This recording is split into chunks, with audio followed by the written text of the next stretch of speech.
This is why wrestling sucks. You a dumb, me tell you. You a moron. I's right. Just shut the funk up, baby, and let's have some fun. Bienvenidos a Diosas y Cosas Hermosas, reparto, el luchador grasa Luke Walker. Además, el hombre peludo de Funkmaster V. Las mujeres tienen relaciones sexuales, debido a la realización que viene de estos cerebros.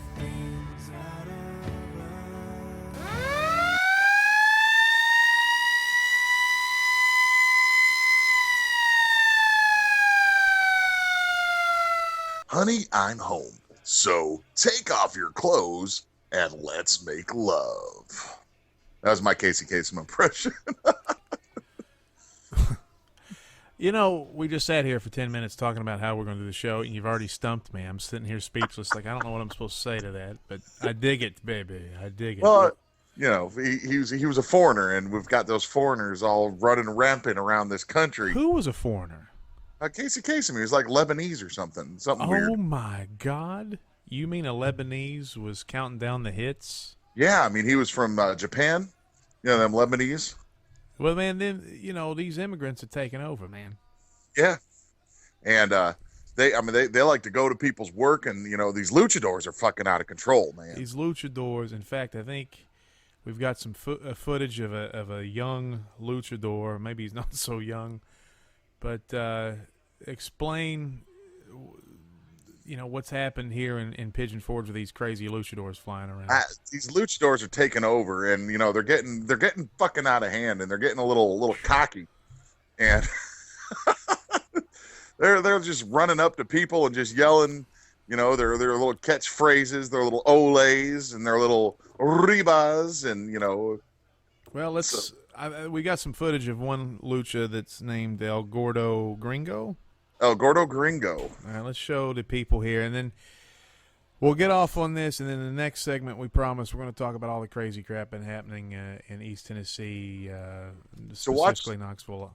But yeah. To watch this video, go to Funkmaster V, go to the podcast on Funkmaster V's YouTube channel, because this is some good stuff, man. You will never take the title from El Gordo Gringo! Ole! El Gordo Gringo number one! Ole! El Gordo Gringo! He's win again!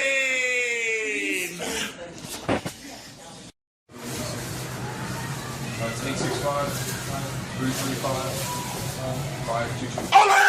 Gordo Gringo number one! Knock-on! Thank you. Ole! El Gordo Gringo! Win again! Ole! All right, I'll admit to you, man. That's that's one of the funnier videos you ever did, I think. Because every time you screamed, some chick about crapped her pants. There was a girl that sat there for about 5 minutes after I stopped recording with her hand over her heart. Well, you got to watch out for them from those luchadors. Hey man, when you're semi-retired, you know, you gotta find a way to spice up your day. You're semi-retired? Yeah. What does that mean? You're closer to getting a disability check or something? No, man. Yeah, when people retire and move to Gatlinburg, I retired and moved to Gatlinburg. Oh God, I didn't know. Yeah, I didn't know you were stepping in high cotton over here. Well, I mean, I'm bullshitting. I mean, I worked for the government for 21 years, and between the street department, police department, and the Special Olympics. And when I turned 55, I got a nice little retirement package that comes to me. But unfortunately, I'm 40. But my house is, you know, my house paid for, my cars are paid for, and you mean you make you're gonna get bank when you're 65? Yeah, I mean like $340 a month. Oh my God, what are you gonna do with all that? Shit, I'm gonna pay the electric bill.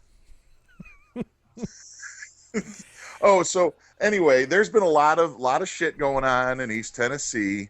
And we've been fringe involved in it, I guess, or fully involved in it. Well, let's push that off. Let's push that off to the next segment because we got we got some other shit to talk about. We'll do that in the next segment. Well, we've got a nationwide audience, and I don't want to bore them with that, but we got a lot of cool stuff we're going to do on the podcast, and we're going to kind of hopefully make this happy and fun. But well, apparently the onegimmickworld.com listening audience is about 10,000 a day. What? Yes. I didn't see that. Where's that at? Can I see that? Those numbers? Speaking of numbers, by the way, you're talking to somebody who had a 1.2. 1.2 rating. On the rating. And I'm not going to say it was the highest segment of the show, but... yeah, you did get the highest segment of the show. Yeah, you don't say it, I'll say it. But I'm going to tell you, 1.2 rating share sounds, on a national stage, that would be about... better than TNA. No, I mean, no. That's not, the local is 1.2, which equals out to about 40,000 viewers for the Great American Wrestling TV show. Mm-hmm. That is fucking fantastic. I mean, because when you consider that TNA and Ring of Honor and them get a national, ratings of about 800,000. We got 40,000 in just this tiny little area for our first show. And I think on the national Nielsen ratings, I think they get, I don't know. I think they've been getting about a 1.1 or an 0.8 or something like that, or a 0.8. Yeah, we haven't added we didn't add the replay in either, but we're not Bill O'Reilly. Well, speaking of politics, I was wanting to address, this is we're going to do something here for the national audience here because we do have thousands of people that listen to this thing, and thank you all for listening. I will upfront this by when Fox News takes a dump on Mike Huckabee, who worked for them for 6 years, and when they're against something that liberals are for, shit's fucked up. Well, this Kim Davis coming out of Kentucky and getting all this heat and publicity. Hey, Kim Davis, Democrat, Kentucky. Yeah, when she is, that's something else that people don't let you hear, is that she's a Democrat, and she's, I got to tell you, I don't know if you saw it or not, but I saw the press conference today, and everybody was waving white crosses, and Mike Huckabee was up there looking like he just ate 600 pounds of shellfish, and somebody was up there in a Bubba hat and big overalls. Dragon Age Inquisition froze up on me, so I flipped over to the TV, and Fox News was on, and which is rarity in my house anymore. News is just fucking, I can't watch any of the news. Right. And I saw part of this, and there's these two guys up there holding their Bible and flaunting it around, and I'm just like, I am a Christian. I love me some Jesus. Jesus is my best friend. Hallelujah, praise the Lord. I'm going to say this the worst part about, I loved being a cop. The worst part about being a cop is I had to work with a bunch of fucking cops. All right? I love Jesus. I fucking hate Christians. I do too, man. I mean, I'm about to change. I'm about to come up with a fringe or start a cult or something. I don't want to be associated with them really anymore. I need to put a Band-Aid on it, Bleeding Hearts. I also hate fucking atheists. All right? Because Christians, like this Kim Davis chick, who is completely out of line. She's out there, I'm going to force, she's forcing her beliefs on other people. Right. And that's the thing that pisses me off most about Christians. But what pisses me off even more about atheists is them forcing their disbelief. Because they don't understand, the whole faith and you have to have faith and stuff, and not saying all those Christians believe Adam and Eve, and I don't. I believe in evolution. I believe in I don't believe in the Old Testament. I don't believe that shit's stupid. I believe in the words of Jesus as preached in Matthew, John, Paul, Luke, and Mark, and the words that came out of his mouth.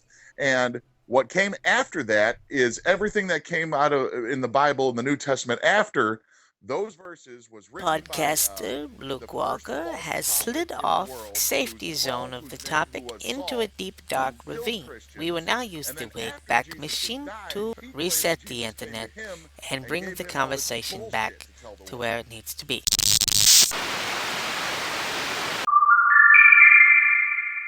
We're going a little deep there, baby. Come back in just a smidge. Sorry.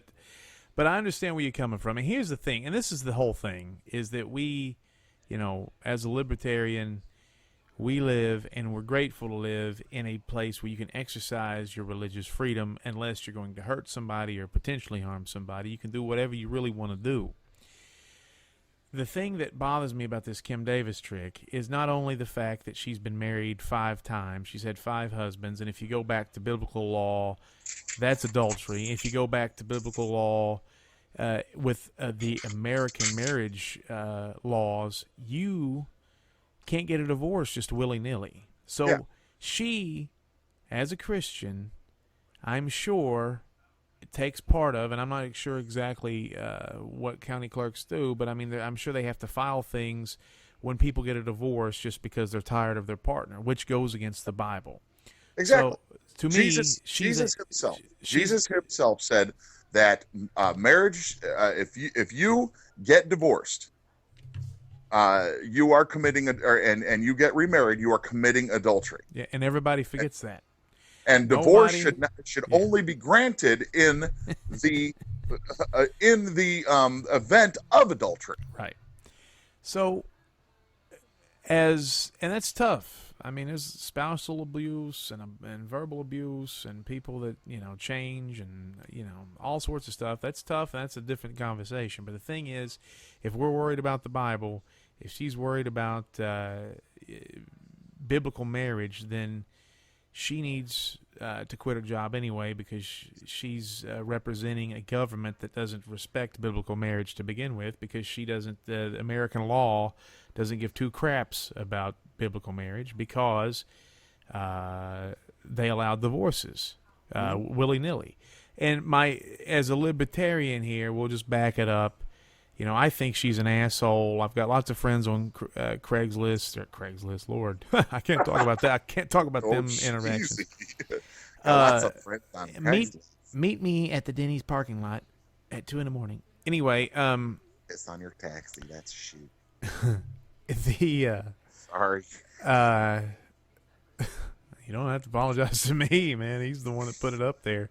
So anyway, as a libertarian, going back to that,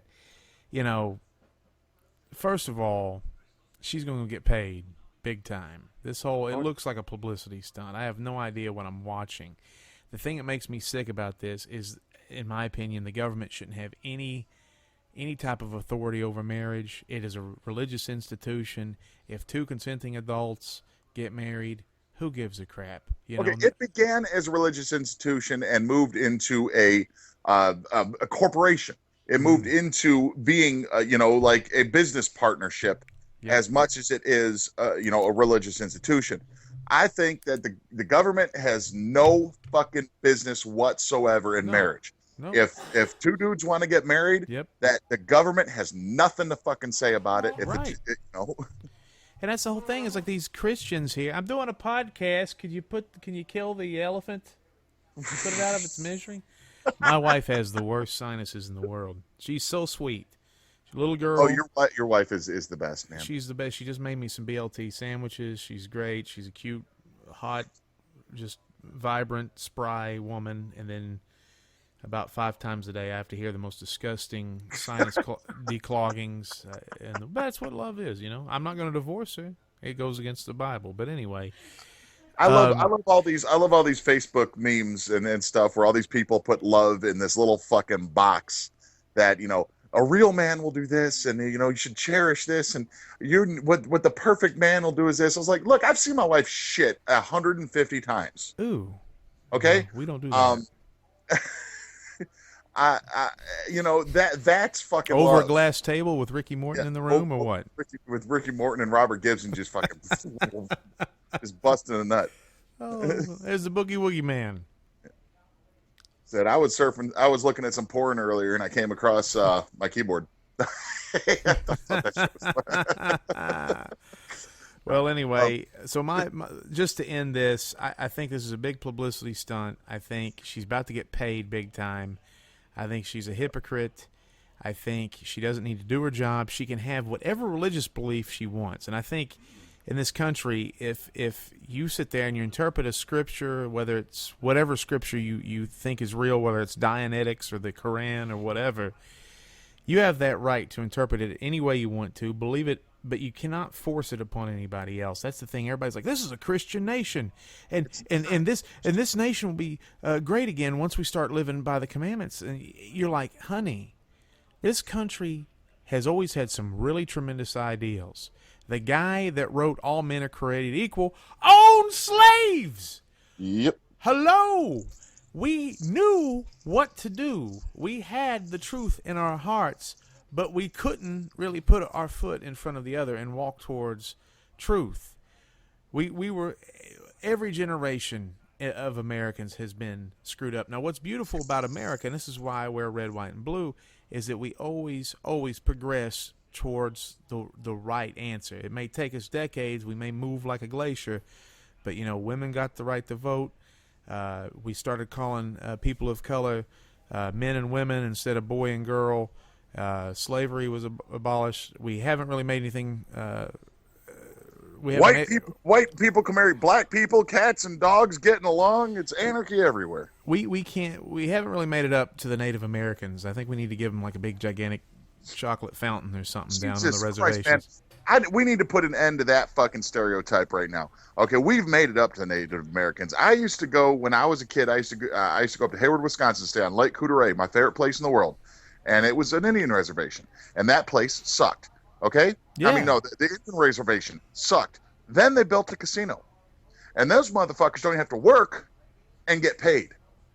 Yeah, Cherokee Indians are doing fucking great because the hair is across the mountain here. I don't know, man. Have you been over there? Have you been? That place is like there's some dude over there trying to sell you like a bird made out of a turd, like because he has to have something to do. That's all it is. He's got to have something to do. They want to kind of keep that. They want other things besides the casino to happen. The place is kind of dumpy because they don't have to work. Nah. Okay. Well.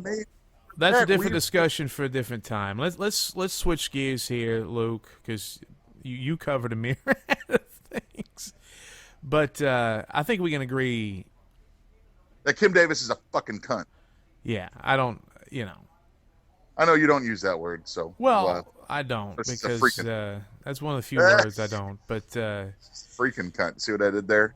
Yeah, I like how you did that with the wordplay. But we can agree. I'll say shit all day long, and I'll say shit all day long. And this next promo. Now, the one reason that Vito Tomaselli, and OneGimmickWorld.com likes us is because we're so involved with independent wrestling and the crappier side. Because we're kind of like I think we're aren't we the only Southern representatives on the podcast up there? Yeah, well, why would you need any more than us? And of course, just to be, we're the only Southern representatives, and you're from Baltimore, and I'm from fucking Chicago. Well, so, yeah, because the other guys down here. Yeah. If you want to see what would happen in a fucking if you let Southern people get a chance to hold a microphone and get a little publicity, how about you watch this fucking video right here? Oh my God, yes, this is a new segment, and this is our gift to the world. Our new segment called It Came from East Tennessee. I'm Tone Antine. I'm the general manager of TKW, and I'm here at a secure location in the Great Smoky Mountain, Tennessee. Follow me, and I'll introduce you to Rhinestone Cowboy, Jason Kodak, and their manager, Rhinestone Cowgirl. And I just want their thoughts about how they supposed to have their match. Well, we already know who's going to win that one. But you never know. Well, I'm just a dirty GM. Alright. So now, Jason Kodak, Rhinestone Cowgirl, how you doing? I'm here to interview you guys about your match on September 26th in a triple threat tag team match against the Native Pride and the Psychotic Brothers. What are your thoughts? Native Pride, Psychotic Brothers, TKW, and TKW fans. Now, I don't know who the Psychotic Brothers are, and I don't know who Native Pride is. But they're going to put us up against people that come from a Psycho Ward. And Native Pride? What the hell kind of name is that? You want to see the real Native Pride? Huh? Here's the real Native Pride right here. Rhinestone, your any thoughts? Your input? Well, I can tell you this much. Bringing them into the ring for the first time, they don't know what's going to go down or what's coming to them. So Native Pride, or whatever you call your name, but I am going to tell you this much. You're messing with a Rhinestone Cowboy and a Rhinestone Cowgirl and Jason Kodak. So let me tell y'all, y'all make a mistake coming in this ring for the first time. Okay, I see where you're coming from. All right. They're making a mistake. TKW's making a mistake, putting 2 tag teams against you guys. Well, you got to figure. Well, I don't know who the Native Pride is. Don't really care. The Psychotic Brothers, I sure the hell ain't getting in the ring with them 2 crazy folks. Those guys are so crazy. One's coming out of a nut house after 30 years. And I already been informed by the older brother that they're just going to destroy anything or anybody that steps in their way. So, I mean, that's what I'm being told. I'm just the general manager. Don't beat up on the messenger. You know, well, that's you guys. But your thoughts? Well, bring them on. Come on in. I don't know who these guys are, but these 2 boys here I know. And they're going to take the belts. So tell them to bring their crazy, their attitude, whatever they got with them, because they're going to need it. Okay. And Native Pride, whatever they want to bring, their tom-toms or whatever. Come on in. We got this. I guess that we have it, folks. Cowboy Cool right here. So you don't want to miss the match between the Native Pride, Cowboy Cool, and the Psychotic Brothers. September 26th at the National Guard Armory, Tazewell, Tennessee. Don't be late, because you're going to miss out good matches. I see you when I see you. Okay, now I've made some notes about what we just saw, and again, you could see the video. I want to tell you, you don't have to see the video. You do not have to see the video. Whatever you just imagined in your mind, that's what it looked like. Well, I will point out a few notes. All right. It happened on a mobile home front porch. The heel commissioner, and this is a real thing here, or as people around here like to call it, a shoot. Pew pew pew. That's a shoot. The guy who was the heel commissioner was wearing a Faith Promise T-shirt, which is a born again Christian organization. So when you're doing this promo, he could have at least went in there and put a black T-shirt on with a skull, but no, he just said, I got this Faith Promise T-shirt from camp last year. I'm going to keep it on. The guy that is the commissioner, I can't remember what he calls himself, but he used to go by he used to go by Toll a Tear. And this is a really weird Italian guy who used to do a gimmick where he was an Arab, which is a good way to get heat. But there was a video, and I wanted to get it before we did the podcast tonight. I didn't do it. This guy and I wrestled in a match for ERA, whatever they called it, television. The guy in the back told me he had trained for a year. And I said, great. So I called the fact that I'm going to go up. I'm going to wear my mink coat and have my sunglasses on. I'm going to do the toot toot, time to ride the funk train gimmick for the 18 people that were there. Come down, take off my robe. Toot, both of you. Yeah, toot to both. There's a toot for each of you. I'm going to take off my mink coat. I'm going to take off my sunglasses that I got when I was on vacation. Well, when I got married to my wife. So I don't even know. I need to get a replacement pair because I'm going to lose those one day. But those are the actual Elvis impersonator sunglasses that I got while I got married to my wife 14 years ago in Vegas. Anyway, I'm going to set these down. So they're sentimental, and it's a mink coat, by the way, y'all. So I'm going to set those down, and we're going to do this spot. Pearl Harbor me, which means to attack me from behind. Mm-hmm. So I can give him a little bit of a heat spot before I just beat the shit out of him, because I knew he couldn't work. So as I get up on the top rope, he Pearl Harbors me while I have my mink coat on and my glasses. And I'm still okay with this. So I'm running around the ring. I look like a black lady that is going to Sunday morning church, basically, at this point, minus the big hat. And we're doing spots, and he's hitting me. The shots look like shit. He pitches me off the ropes with the left on the wrong side. Now, if you are a wrestler, most of you probably have never been in a situation where somebody pitches you off on the wrong side. But it feels, I can't even tell you how it feels. It feels like you're putting on a Vaseline skin suit and jumping off of a cliff or something. It's the weirdest feeling in the world. It feels wrong. It feels like your best friend going, I love you, and he feels your tit up. I mean, I can't, it's the weirdest thought. Your whole body tingles like, what the fuck is happening to me at this moment? It's like playing gay chicken. It's awful. Yes. It's awful. It's like, I don't like this at all. It's like, who knows? Like seeing your grandmother change in front of you. It's the worst feeling in the world. And at that point, I said, fuck this guy. We are, and I swear, 6 seconds into the match and there's 2 botches. So I beat the shit out of this guy in a mink coat and sunglasses. And, like, again, I look like some lady at church, just somebody was trying to lift her pocketbook or something. Somebody took her seat. And then I'm leaving. After I put him in a figure 4 and I squeezed, you joke, I skipped leg day. I know I can't squat a school bus or anything, but man, I was trying. My bony knees and everything. I was putting him in a figure 4. I was trying to make that motherfucker tap out. And then he tried to roll out of it. He was trying to like reverse it and shit. And I was like, fuck you, motherfucker. You're not reversing out of this shit. You said fuck twice. So he tapped out. I came to the back, and Payne, our buddy Tommy's a great guy. He looked at me and goes, I know you think that looked like shit, but that was awesome as hell.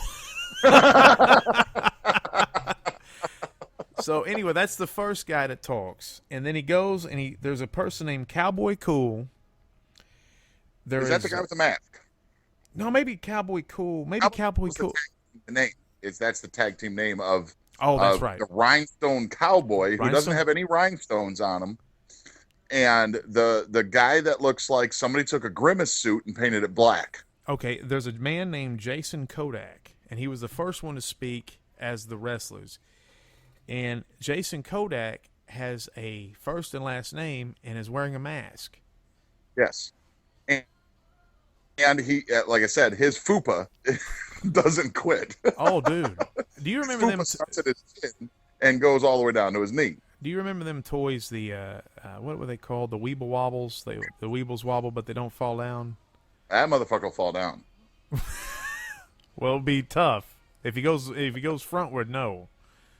There's a chance he'll bounce back up. But anyway, and then there's a girl, and then it just goes down from here. So this is a thing. TKW is the promotion. It's gotten too much publicity. It's now in front of 4,000 to 10,000 people to watch this thing and listen to this show. But there you go, guys. Hey, you know what this will help their draw? None. Yeah, there's nobody going to see that crap. And they weren't anyway, except for their fans. They'd run a show called Paid Programming and draw point 2. That's the shoot. Speaking of that, let's not talk about that. Let's save it for the next segment. We got some East Tennessee stuff. The next thing on our agenda, unless you want to comment any more on that. Man, no, like I said, it said as bad as you think I almost don't want you to watch the video because I want you to actually get the mental picture and then watch the video like tomorrow and go, that's exactly what I fucking imagined it looked like. I mean, I just love you don't know what you're gonna do and see, and I don't know. And also, one of those guys on the team, Love Hurts or whatever it is not trained. So you know that's going to be a barn burner of a show. Oh, I'm glad you even said that. The guy told Tear.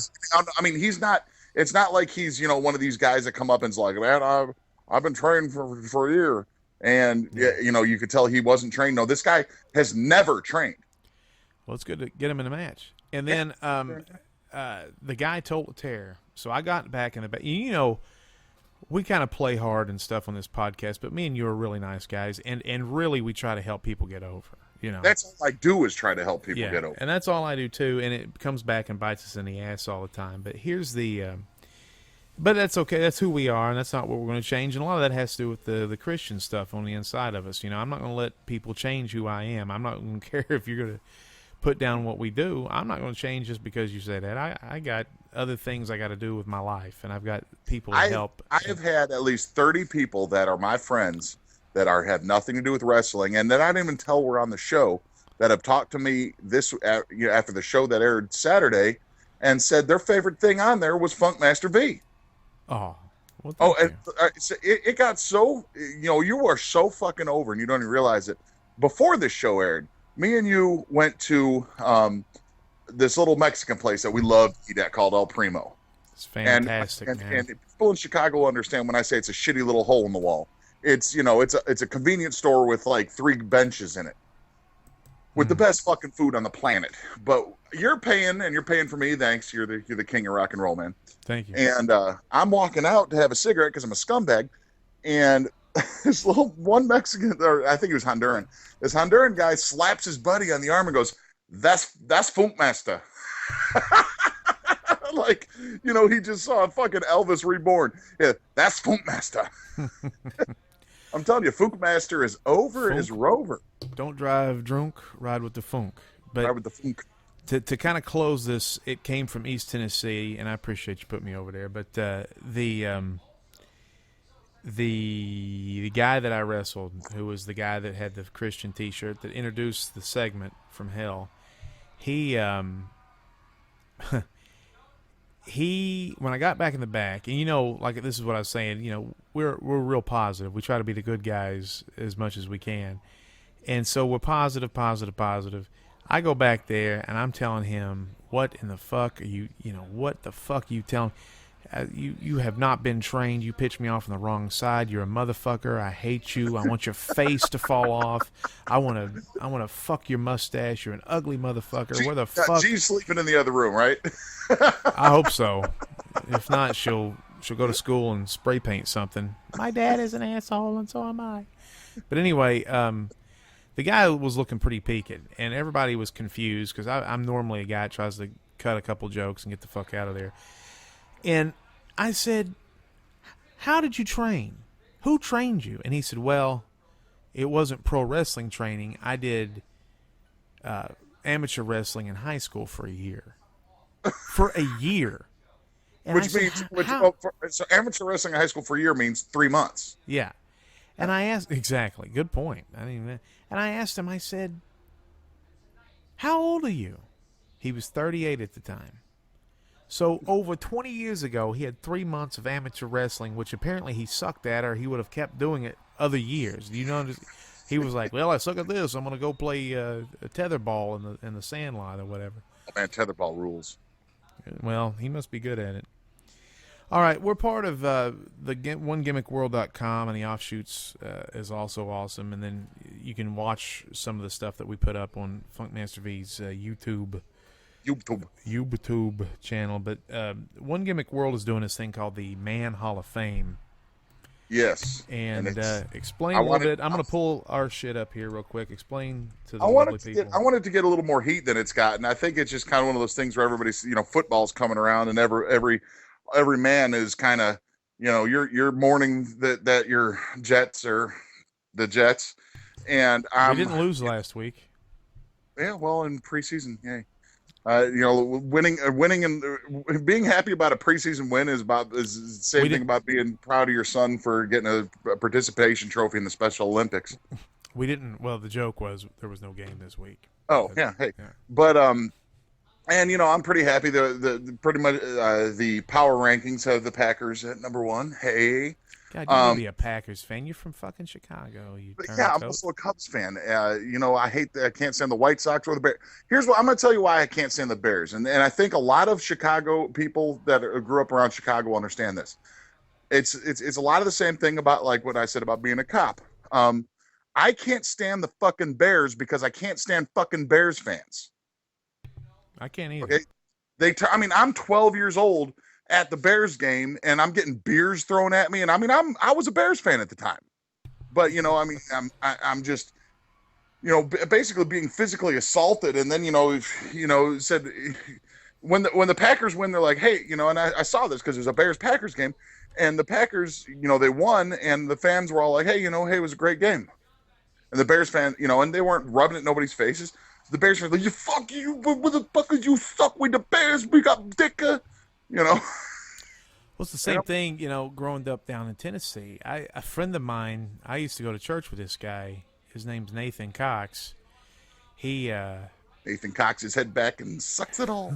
Oh, he's the night. I hope he never hears this. He's the nicest man in the fucking world. Anyway, he's a Notre Dame fan. It was one of these years when Notre Dame came down and they actually beat Tennessee. And he's walking around as a free man in a supposed free nation, walking around in his Notre Dame shirt, and a guy walks out in front of him, and he kind of moves his jacket to the side, which is revealing a gigantic freaking Crocodile Dundee knife, and he says, "Give me a reason." And Nathan is like, "What?" Yeah, well, that's Bears fans. Yeah, and Tennessee fans have to realize there's so many, not only because the Volunteers have sucked for 10 years, but most Tennesseans are stupid. Well, not most. A lot of Tennesseans are stupid. Some are terrific and wonderful and sweet. A lot of you guys, dude, we went to the Jets game last year when we beat the Titans. We were sitting there, me and my wife and my friend Justin and his wife Leslie, we were out there. Dude, we were sitting there just screaming about meth. Yeah. And we're just sitting there, you meth mouth monsters, way to go. Your trailer's burning down, you better get out of here. Dude, nobody could say nothing. Not one person could go, well, philosophically speaking, we kept talking about meth to the whole fucking crowd and just about how awful the state was, even though I do like Tennessee and I do like living here. But, man, you guys got to be cool, man. There's no reason for you guys to be sanctimonious as a Tennessee fan. This works into the Man Hall of Fame and why I picked who I picked. There's 2 people that are not on my list that are because I thought they were given, which was Michael Jordan and Walter Payton. Okay, well, hold on. Let's back up and explain what we're talking about. Nobody knows. The Man Hall of Fame is basically everybody that has a podcast and there's some gets 5 choices and then we vote it up. Mm-hmm. So, there's elimination brackets and stuff like that. And then the fans, the marks, which I don't like the word fans, our friends that listen to us, they can also vote in the top 20 of the fans, fans points, they get put into brackets. Right. But, no, what I was saying, so that's what I was saying. But there's people that, transcend into manliness. Like, Walter Payton and Michael Jordan. I didn't put them on my list because it's like you could go to a Klan member's house in Chicago and he's got a shrine to Walter Payton in his house, and then he puts his white sheets over his 23 jersey and his 34 hat. Just right on. That's why I didn't pick those 2 guys. Now there's some guys I did pick that. There was one guy that people didn't know who it was, but they don't. Of course, you know who it is. But that's John Casey. Okay, let's go. Let's alternate. So your first pick, well, not first in importance, but you picked Harry Wayne Casey. Yes. To go in the Man Hall of Fame, and who is that for anybody that doesn't know? That is Casey from Casey and the Sunshine Band. Because every time I see that dude, he just makes me fucking want to dance. All right. Okay, now let me just stop right there, Luke. This is why, we've got here are all the shows on this thing. You've got In the Rotation and We Got Heat with Ben Jordan and Vito Tomaselli. You got you got the Cracker and Con with Michael V, Apollo Con, and Mike Dunn. You've got God Makes Beautiful Things with Funkmaster V and Big Luke Walker. You got Joey Loves Dick with Joey Eastman and Dick Justice. You've got Ribbon Ranting and Wrestling with Rashi Brown. Sports Jerks with Lockport Joe. The Fedora Boys with Norris Jones and Agent 87. Awesome name. It's Morphin Time. Paulie Tomaselli, which is that the brother of Vito? Mm-hmm. And then Brandon Pauly. That's also he's also sings a whole mess of fucking like Coldplay songs and shit. And then Dave Rydell. So me and you, and I gotta just pat ourselves on the back. All these other guys are going kind of for the obvious people, right? Like the guys that you've seen people break shit and screw a lot of women, and some of these people are probably borderline criminals. Yeah, I really would have loved to have put Son of Dolomite in there. All right, so you've got Harry Wayne Casey. Like a lot of these people, they've got like Rick James, Mike Tyson, Kimbo Slice, frickin' John F. Kennedy. That's kind of actually James Gandolfini. So stuff like that. Floyd Mayweather. So your first pick is Casey from Casey and the Sunshine Band, and I'll match your '70s great pick with Doug Henning, which is one of my wife's. The world of illusion. Yes, he's the magician from the '70s that wore pink rainbows with an afro. Baba Booey. Yeah. But you've got to respect that guy. That was before the gay movement came out. Oh yeah, that's like when Milk was having all that trouble out there and trying to get elected. He came out, pasteurized, I think. And of course, Doug Henning might have been straight. I don't even know, but that guy to wear like unicorn T-shirts with rainbows on them, sitting in a Buddha pose, going, "It's magic." Dude, he's a badass. And every single fucking magician, it's from him to has done his moves, whether they know it or not. He's the one that invented the jazz, the jazz hands and spirit fingers and all that shit. Yeah, he's a badass. All right, who's your second pick? I remember. Okay, I'll just go down. Jim Varney. Oh yeah, Ernest P. Worrell, man. Jim Varney was all man. I mean, that guy was. I mean, he was a pussy hound too, man. Really? Oh yeah. Well, and if Ernest Goes to Camp wasn't a part of your fucking childhood, you didn't have a childhood. Did he ever do a porno? Was there ever a porno like Ernest Goes to Poontown or anything like that? Ernest Goes to Town, baby. All right, my next pick is Larry Graham, who's the inventor of the slap pop technique of funk bass.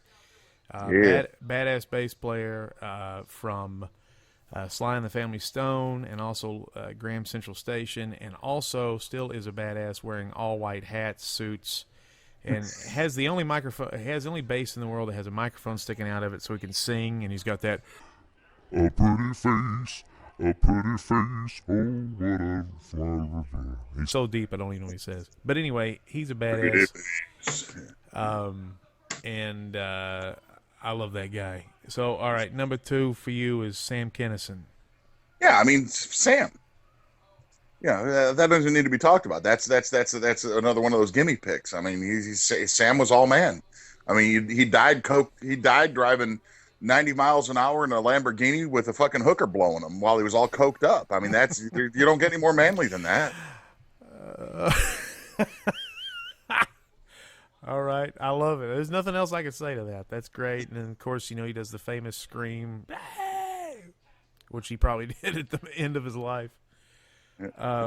My second pick was Nikola Tesla, just because I think he was really ahead of his time. He got screwed on the whole Thomas Edison getting the credit for all his shit. Yeah. And he would try to give free energy for the world. Now, when I was in Knoxville as a landlord and I was paying people's energy bills for them, and sometimes they would creep up into $600 a month. Gee whiz, I wish that guy's vision of free power came to power fruition. could be free, but it's just, economics. Yeah. All right.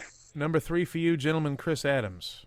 Oh, Gentleman Chris Adams, man. I mean, well, he was Steven Regal before Steven Regal was. I mean, he was a guy that, everybody goes on about Dr. Death and all these and Vader and stuff like that. You know, one guy you would never fuck with in a ring, Gentleman Chris Adams, because he'll stab a hooker.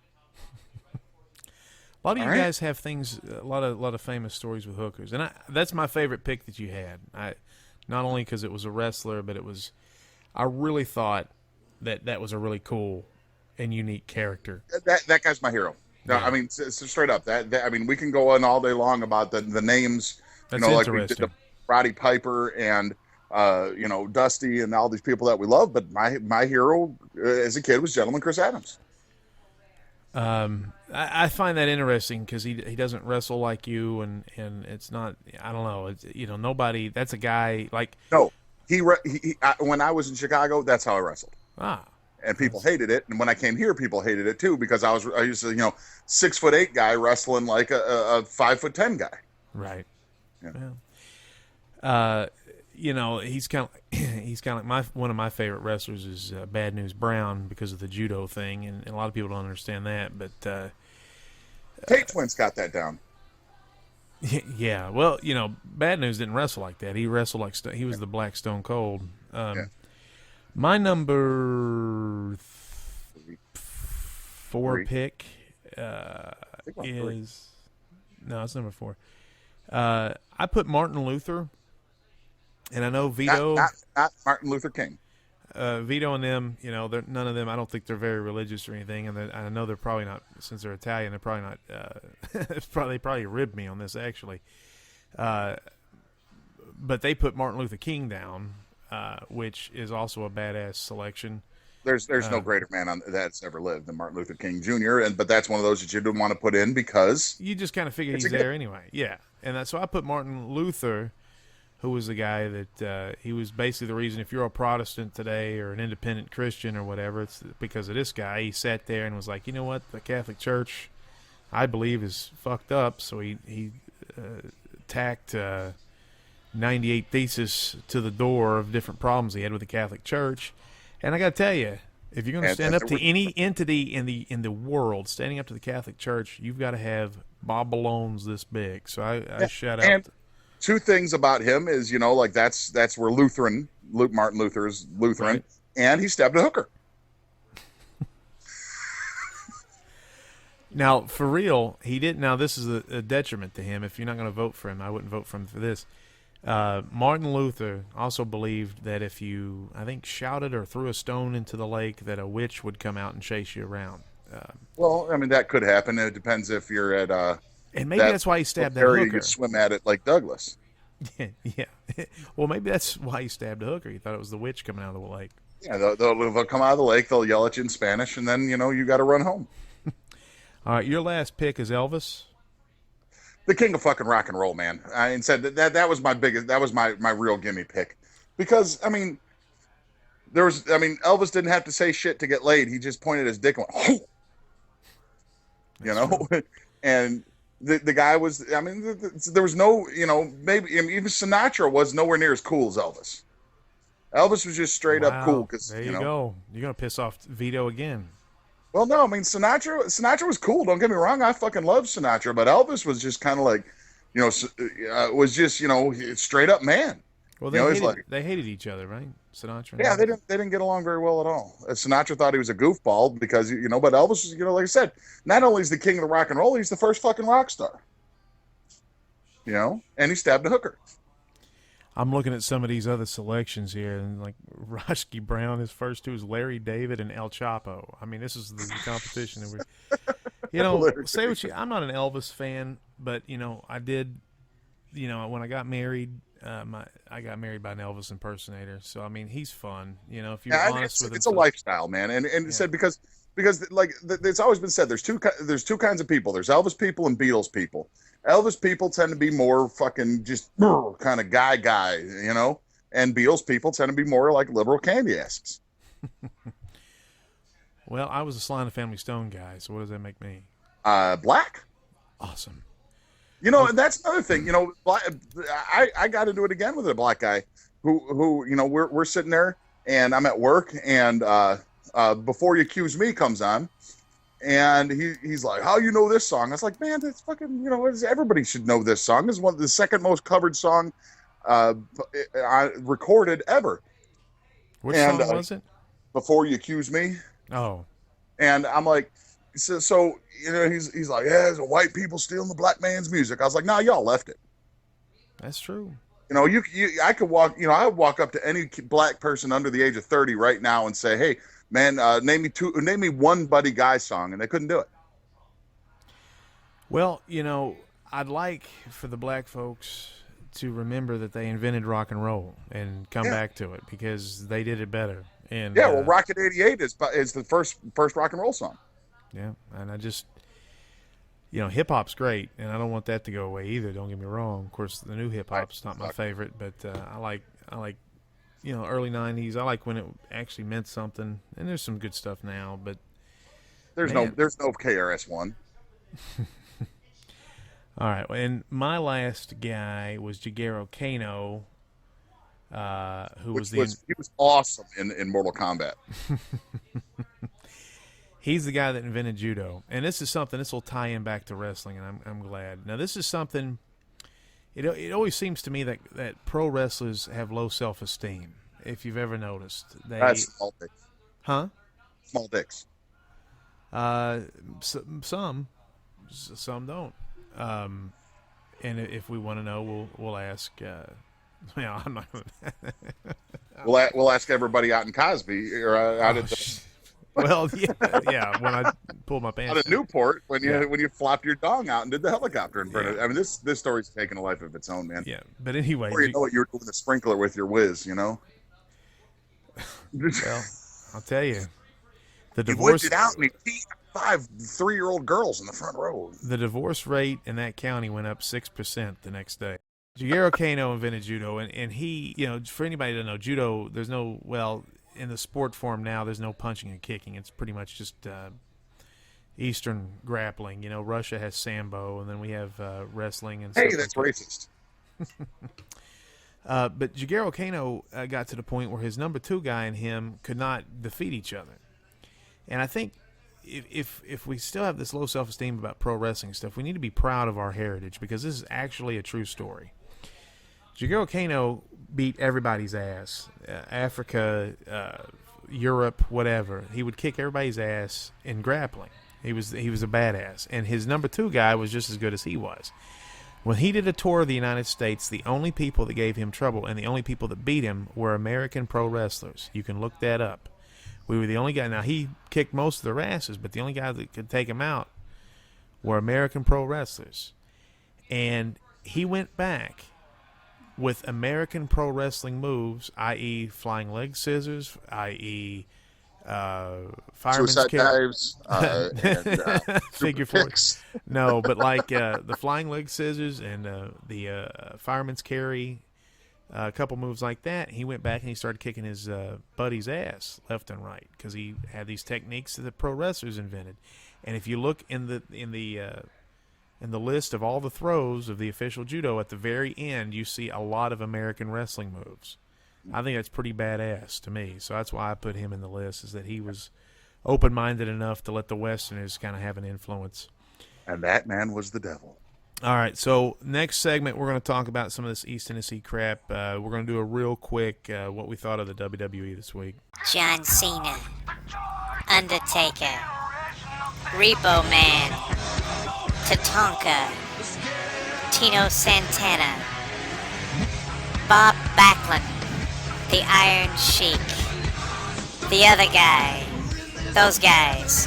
In the world of World Wrestling Entertainment, Funkmaster V and Big Luke share their thoughts on the world of World Wrestling Entertainment.